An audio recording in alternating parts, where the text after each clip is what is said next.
పట్టుకోవాలి దాన్ని. అది వెళ్ళిపోతూ ఉంటుంది, దాని వెనుక మనం పరిగెట్టాలి. సమయం చాలా అమూల్యమైనది. భారతీయ యువతరం వేస్ట్ చేసినంత సమయం ప్రపంచంలో ఎవ్వడూ వేస్ట్. అందుకే చైనా అట్లా ఉంది, మనం ఎట్లా ఉన్నాం. అది కారణం. వేస్ట్ చేయడంలో ఫస్ట్ మనం. ప్రపంచంలో అత్యంత ఎక్కువ యువకులు ఎక్కడ ఉన్నారో తెలుసా? భారతదేశం. 50% మనమే.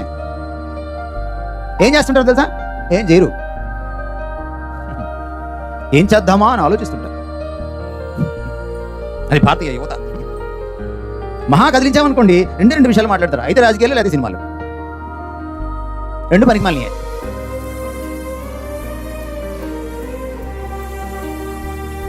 సో ఈ బెస్ట్ సమయం ఉంది చూసారా, ఇది ఎక్కువ కాలం ఉండదు.